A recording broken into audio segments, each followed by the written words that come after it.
이틀째 호남 표심 공략에 나선 이재명 후보. 유세 현장에 있던 무소속 김상욱 의원을 즉석에서 연단으로 불러냈습니다.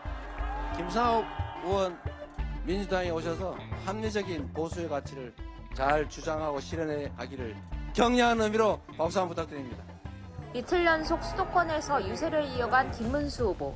수원에선 광교 신도시를 언급하며 민주당 이재명 후보의 대장동 개발 의혹을 정조준했습니다.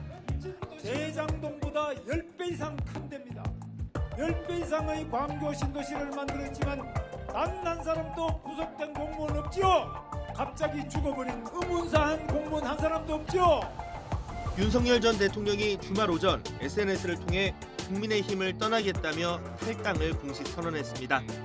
대선 승리와 자유민주주의를 지키기 위해 자신이 할 수 있는 최선의 길이라고 결심의 이유를 설명했습니다. 중앙선거관리위원회가 주최한 첫 TV 토론에서 대선 후보들은 경제 정책을 놓고 양보 없는 설전을 벌였습니다.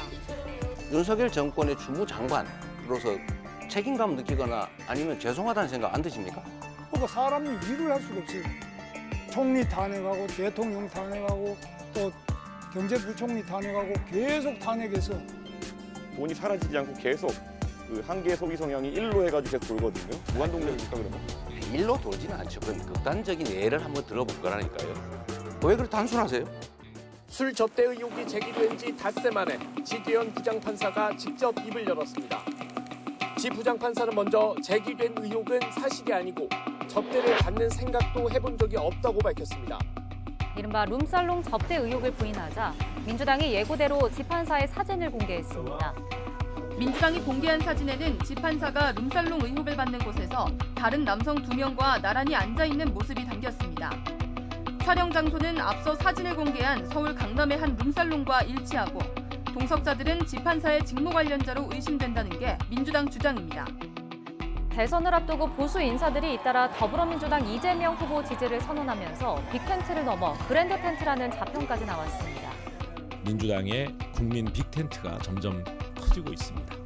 민주당은 내란 종식과 국민통합이라는 기치 아래 빅텐트를 넘어 그랜드 텐트까지 펼치겠다며 깜짝 놀랄 인사 영입도 공언하고 있습니다. 국민의힘 안팎에선 보수 진영 결집의 조짐이 조금씩 고개를 들고 있습니다. 탈당한 홍준표 전 대표는 선대위 합류 가능성을 닫아놓지 않고 있고 한동훈 전 대표는 독자 행보이긴 하나 일단 유세전에 참전했습니다. 이재명 후보가 가지고 올 수 있는 위험한 세상을 막을 방법 뭐가 있습니까? 우리 국민의힘이 내는 후보가 당선되는 길뿐입니다. 더불어민주당 이재명 대선 후보가 제시한 경제순환론이 이른바 호텔 경제론으로 일컬어지며 전국 이슈로 떠올랐습니다. 돈이 돌기만 하면 경제가 성장할 수 있다는 것은 과거 사회주의 국가들이 내세웠던 유토피아입니다. 진짜로 못 알아듣는 거예요? 못 알아듣는 척하는 거예요? 못 알아들은 바보다 뭐 이런 식의 접근을 하는 거는 이건 굉장히 고압적이고 권위주의적인 그런 어떤 윤석열 전 대통령이 파면 뒤 첫 공개 일정으로 부정선거 논란을 주장하는 영화를 관람했습니다. 관객은 청년 세대가 눈에 띄게 많았는데 계엄 선포 장면이 나오자 객석에서는 환호가, 탄핵 선고 등 욕설이 터져 나오기도 했습니다. 윤 전 대통령은 때때로 끄덕이며 영화에 공감하기도 했는데 대체로 담담한 표정을 유지했고 취재진나 별도 입장 표명은 없었습니다.